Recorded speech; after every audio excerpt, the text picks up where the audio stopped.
ఇతర ప్రాంతాల నుంచి వెళ్ళి అక్కడ వ్యాపారాలు చేస్తున్నటువంటి వాణిజ్య సంస్థల మీద కూడా దాడులు జరుగుతున్నాయి అనేది వస్తున్నటువంటి రిపోర్టులు చెప్తున్నాయి. అంటే ఒక రకంగా బయట నుంచి వచ్చిన వాళ్ళందరూ ఇక్కడ సంపదని తరలించుకుపోతున్నారు, లేకపోతే ఇక్కడ స్థిరపడిపోతున్నారు, మాకు రావాల్సినటువంటి వాటా మా ప్రాంతంలో మాకు దక్కడం లేదు అంటే అదే ఆ వాదన బ్రిటన్ గవర్నమెంట్ తీసుకురావటం ఆశ్చర్యంగా ఉంది, లేదా బ్రిటిష్ ప్రజలు తీసుకురావటం ఆశ్చర్యంగా ఉంది. ఎందుకంటే 200 ఏళ్ల పాటు వేరే దేశాల మీద పడి దోచుకున్న బ్రిటన్ వాళ్ళ వాదన తీసుకురావటం అనేది అయితే అందరిలోనూ లేదు.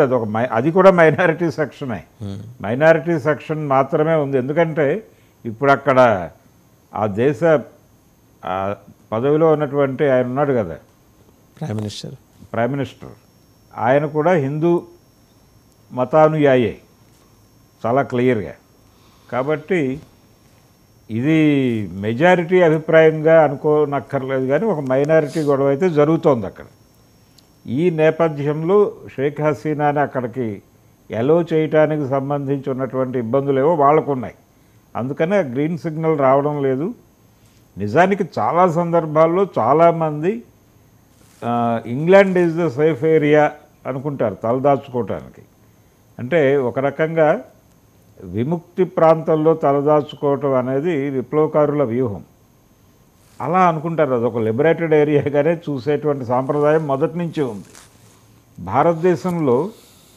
భారతదేశంలో బ్రిటన్ వ్యతిరేక స్వతంత్ర పోరాటం జరుగుతున్న సమయంలో కూడా చాలామంది వెళ్ళిపోయి, ఇక్కడ ప్రెజర్ ఉన్నటువంటి వాళ్ళు వెళ్ళిపోయి లండన్లో తలదాచుకోవటం మనకు కనిపిస్తుంది. చదువుకోవటం కూడా అండి, ఉన్నత విద్యాభ్యాసం చదువుకోవటం అనే పేరుతో కావచ్చు, అక్కడికి వెళ్ళిపోవటం ద్వారా కొంత సేఫ్ గార్డ్ అవుతాము అనే అభిప్రాయం అప్పటి నుంచి ఉంది. అందులో భాగంగానే ఆవిడ వెళ్ళే ప్రయత్నం చేశారు. అక్కడి నుంచి గ్రీన్ సిగ్నల్ లేదు, ఆగారు.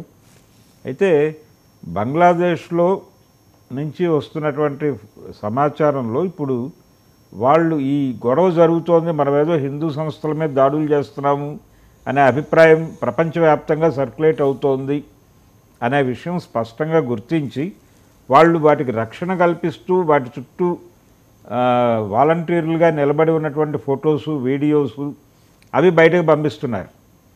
పంపించి అయ్యా మేము అలాంటివి ఏం చేయటం లేదు, ఇది ఎక్కువ రాద్ధాంతం చేయకండి అని చెప్పుకోవడానికి ఇప్పుడు కొత్తగా ప్రభుత్వ సలహాదారుగా వచ్చారు ఆయన. నోబెల్ శాంతి బహుమతి గెలుచుకున్నటువంటి యూనస్ గారు. ఆయన సీరియస్గా దీన్ని ప్రమోట్ చేయాలి అనుకుంటున్నారు. అలాగే పాకిస్తాన్ సైన్యం కూడా అదే అనుకుని ఆ విషయాలు సర్క్యులేట్ చేస్తున్నారు, ఆ వీడియోలు వస్తున్నాయి. కాబట్టి బంగ్లాదేశ్లో హిందువులు సీరియస్గా ప్రమాదంలో ఉన్నారు అనేటువంటి, అంటే ఒక ఘర్షణ జరిగినప్పుడు అక్కడి నుంచి కొంతమంది పారిపోయి రావటం ఇది జరుగుతుంది, కానీ అది ఆ స్థాయికి వెళ్ళటం లేదు. ఏదైనా కానీ బయట నుంచి జరుగుతున్నటువంటి ప్రచార ప్రభావం కావచ్చు, వాళ్ళు రెక్టిఫై చేసుకునేటువంటి ప్రయత్నాల్లో ఉన్నారు అనేది వాస్తవం. దాన్ని కూడా ఐడెంటిఫై చేయాలి. అంటే బంగ్లాదేశ్లో హిందువులు ప్రమాదపు అంచుల్లోనూ వాళ్ళు రోజువారీ హత్యాకాండకు గురవుతున్నారు అని బయట సర్క్యులేట్ అవుతున్నటువంటి వార్తల్లో పూర్తి వాస్తవం ఉందని అనుకోనక్కర్లేదు. కొంత జరిగిన మాట వాస్తవం, దానికి ఉండాల్సినటువంటి కారణాలు దానికి ఉన్నాయి. అంటే ఒకటి సార్, ఇప్పుడు మీరు ఒక హిందూ మైనారిటీస్ వాళ్ళ ఆందోళన గురించి మాట్లాడారు. అంటే ఎక్కువగా ఇంటర్నేషనల్ మీడియా ఫోకస్ ఏంటంటే బంగ్లాదేశ్ సేఫ్గా ఉండటం అనేది భారతదేశానికి చాలా అత్యవసరమైన వ్యవహారం. అవును, ఎందుకంటే ఎప్పుడైనా అక్కడ ఉండే అన్రెస్ట్ పొటెన్షియల్ థ్రెట్ అవుతుంది భారతదేశ సార్వభౌమాధికారానికి. ఇప్పటికే బంగ్లాదేశ్ నుంచి వలసలు వచ్చి హైదరాబాద్లో నేరుగా ప్లకార్డులు పట్టుకొని తిరుగుతుంటారు ప్రతి సండే. మేము రోహింగ్యాలం, మాకు సహాయం చేయండి అని డిమాండ్ చేసి సహాయం తీసుకుంటారు. బర్మా కూడా ఉందండి, మయన్మార్. సో అందువల్ల బంగ్లాదేశ్ ప్రశాంతంగా ఉండాలనే భారతదేశం కోరుకుంటుంది. Whichever the party is there in power at centre అండి. ఢిల్లీలో ఎవరు పవర్లో ఉన్నా బంగ్లాదేశ్ బాగుండాలని. అవును, ఇప్పుడు అక్కడ అన్రెస్ట్ కనుక పెరిగితే, అంటే డిప్లొమాట్స్ ఎట్లా ఆలోచిస్తున్నారంటే ఇప్పుడు అక్కడ అన్రెస్ట్ కనుక పెరిగితే రేపు పొద్దున ఈ ఉగ్రవాద సంస్థలు దాన్ని అడ్వాంటేజ్గా తీసుకొని మనకి ఇండియాలో అన్రెస్ట్ క్రియేట్ చేయడానికి, దాడులు చేయడానికి అవకాశం ఉంటుంది. అంటే షేక్ హసీనా మాట్లాడినటువంటి విషయాల్లో ఒకటి పట్టించుకోవాల్సిన అంశం ఏంటంటే అక్కడ ఈ జమాయితే ఇస్లాం అనేటువంటి ఒక ఆర్గనైజేషన్ కలదు. వాళ్ళు కొంత అది మొదటి నుంచి ఉన్నటువంటి పార్టీ. దాంతోపాటు ఫ్రమ్ ది బిగినింగ్ అంటే అది తూర్పు పాకిస్తాన్గా ఉన్నప్పటి నుంచి ఎగ్జిస్టింగ్ పార్టీస్ కొన్ని ఉన్నాయి. వీళ్ళు కొంత పాకిస్తాన్ అనుకూల ధోరణితో వ్యవహరిస్తున్నారు అనే ఒక ఎలిగేషన్ ఉంది. వాళ్ళ మీద ప్రధానంగా ఈ నింద వేసేటువంటి ప్రయత్నం జరుగుతోంది.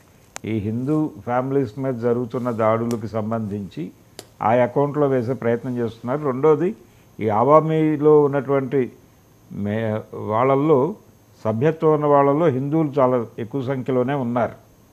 దీన్ని కూడా చూడాలి. ఇంటర్నల్ వార్లో వీళ్ళ మీద దాడులు కూడా జరిగి ఉండొచ్చు. ఏదేమైనా కానీ బంగ్లాదేశ్తో వ్యవహరించే విధానానికి సంబంధించి భారతదేశం మొదటి నుంచి ఇక్కడ ఏ పార్టీ అధికారంలో ఉన్నా బంగ్లాదేశ్తో వ్యవహరించేటప్పుడు చాలా సంయమనంతో వ్యవహరించడమే మనం చూస్తూ వస్తున్నాం. ఇందిరాగాంధీ కావచ్చు, ఇప్పుడు నరేంద్ర మోడీ గారు కావచ్చు, ఇద్దరూ దాదాపు ఒకే పద్ధతిలో వ్యవహరించారు. మొన్న ఆల్ పార్టీ మీట్ కూడా ఎటువంటి ఘర్షణ జరగకుండా సమస్య పరిష్కారం మీద చిత్తశుద్ధితో జరిగింది. కాబట్టి ఇప్పుడు జరుగుతున్నటువంటి ర్యాలీలు ఇవన్నీ అంటే ప్యానిక్ కావాల్సినటువంటి అవసరం లేదు.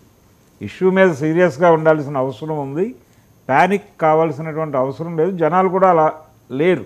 అంటే మీరు జమైతే ఇస్లామీ ప్రస్తావన తీసుకొచ్చారు కాబట్టి ఇక్కడ మొదటి నుంచి బీజేపీకి రాహుల్ గాంధీ మీద ఉన్న అభ్యంతరం, ఆయన వ్యవహారం మీద అభ్యంతరం ఏంటంటే ఆయన యూఎస్లో కానీ యూకే కానీ చేసిన పర్యటనలలో ఆయన 2-3 యూనివర్సిటీలు వేదికగా మాట్లాడారు. ఆ 2-3 చోట్ల వాలంటీర్ చేసింది జమైతే ఇస్లామీ అనేది ఆధారాలతో సహా వాళ్ళు ఎస్టాబ్లిష్ చేశారు. సో మరి ఇప్పుడు కాంగ్రెస్ పార్టీ మళ్ళీ క్వశ్చనబుల్ రోల్ ప్లే చేస్తుందో అనే అనుమానం అయితే వ్యక్తం అవుతుంది. లేదండి, అంటే అది మొన్న చాలా సానుకూలంగానే ఉన్నాడు కదా ఆయన ఆల్ పార్టీ మీట్లో. ఎక్కడ ఘర్షణాత్మక వైఖరితో. బట్ హిందూ మైనారిటీస్ మీద జరుగుతున్న దాడుల విషయంలో అయితే కాంగ్రెస్ పార్టీ ఇప్పటివరకు టైట్ లిప్డ్గానే ఉంది, మాట్లాడట్లా. అంటే గాంధీ గారి పాత ప్రకటన ఒకటి ఉందండి. ఆయన ఎక్కడైనా సరే మైనారిటీల వైపు నిలబడతాను అనే టోన్లో ఆ రోజున ఆయన అన్న మాట ఏంటంటే, నేను భారతదేశంలో ముస్లింని, పాకిస్తాన్లో హిందూని అన్నాడు ఆయన. సో అదొక లౌకికవాద ప్రకటన అనుకుంటే ఆ స్పిరిట్ని ఇప్పటికీ కాంగ్రెస్ పార్టీ కొనసాగిస్తోంది అనుకోవాలి. దానిలో కొంత కన్ఫ్యూజన్ ఉంది. ఆ కన్ఫ్యూజన్లో నుంచి దాని మీద ఏ రకమైనటువంటి స్పెక్యులేటివ్ స్టోరీ అయినా బిల్డ్ చేయడానికి అవకాశం కూడా ఉంది.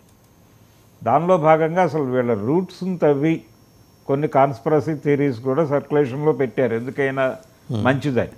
జవహర్లాల్ నెహ్రూ కంటే ముందు మోతీలాల్ నెహ్రూ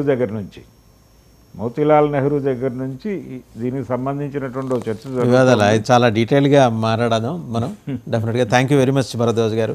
సో చూసాం కదా, అంటే మొత్తం 2-3 అంశాలు, కీలకమైన అంశాలు. ముందుగా అంతర్జాతీయంగాను దేశీయంగాను జరుగుతున్న డెవలప్మెంట్స్లో బంగ్లాదేశ్లో జరుగుతున్న హింస అది ఎలాంటి పొటెన్షియల్ థ్రెట్కి దారితీస్తుంది, దాన్ని అడ్రస్ చేయకపోతే అంటే మొదట్లోనే తుంచేయకపోతే వచ్చే సమస్య ఏంటనేది సమగ్రంగా విశ్లేషించారు. అలాగే వేణుస్వామి ఎపిసోడ్లో ఆయనకి మహిళా కమిషన్ నుంచి నోటీసులు రావటం, ఆయన భార్య కూడా ఆవిడ వ్యక్తం చేసిన అభ్యంతరాలు, అలాగే ముఖ్యమంత్రి చంద్రబాబు నాయుడు గారు బీజేపీ రాష్ట్ర అధ్యక్షురాలు పురంధేశ్వరి గారు వాళ్ళ భేటీలో వచ్చిన వాటాలు, పంపకాలు అంటే పదవుల దగ్గర ఎలా ఉండాలి అనే దానికి సంబంధించి. సో చాలా డెవలప్మెంట్స్ అయితే 2 తెలుగు రాష్ట్రాల్లో దేశం మొత్తం మీద జరుగుతున్నాయి. రేపటి ఎపిసోడ్లో మరింత డీటెయిల్గా మరిన్ని విషయాలు చర్చించుకుందాం. Thank you very much Bharadwaj గారు.